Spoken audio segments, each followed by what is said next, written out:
大家好，我是新月。今天中午呢没得管饭了，去超市里面花了5毛钱买了一袋湿面条。今天呢就用这一袋面条来给大家分享一个炒面的做法，比饭店炒的还要好吃。首先呢把面条给它处理一下，提前在锅里烧半锅水，水开以后把面条放进来，用筷子快速的搅散，防止粘连在一块儿。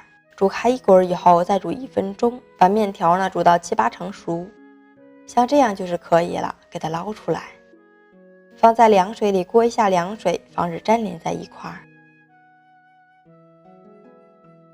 过凉以后捞出来沥干水分，舀在碗里，加入2勺82年的菜籽油，用筷子搅散，让每一根的面条上面都沾上油，这样呢会让面条相互靠近而不粘连在一块儿。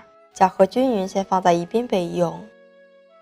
准备一把蒜苔，切到头部不要，然后切成小段，切好以后收到碗里。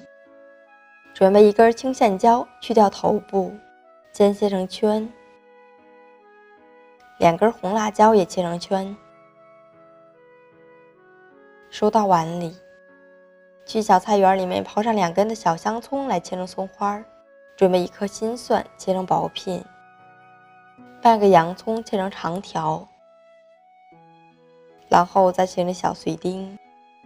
切好以后收到碗里，碗中打入2颗正经的笨鸡蛋，加上1勺食盐留个底味，加上一点的温水，这样可以使炒出来的鸡蛋更加蓬松滑嫩，顺时针搅散。热锅里喷点82年的菜籽油，油烧热以后倒入蛋液，用筷子搅动一下，炒成鸡蛋小块。喜欢吃老一点的可以再炒一会儿，喜欢吃嫩一点的现在就可以出锅了。出锅盛在碗里，热锅里喷点食用油，倒入洋葱、葱花和蒜片炒香。炒香以后加入蒜苔，把蒜苔的香味给它炒出来，给它炒软。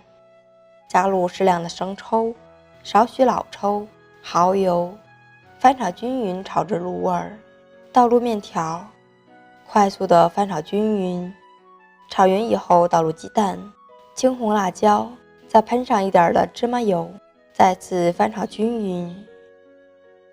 出锅前加入2勺食盐调味，再次翻炒均匀就可以出锅了。关火盛入盘中。这样炒出来的面条呢，特别的松散，不会粘成一坨，吃起来入味又好吃，搭配着蒜苔、鸡蛋，营养呢丰富全面。如果你也喜欢，那就收藏起来试试吧。无论是站着吃还是坐着吃，都是非常的好吃。点我的头像可以看到更多家常美食视频。喜欢我的视频，记得给我点赞关注哦，辛苦一下。我是新月，我们下期再见，拜拜。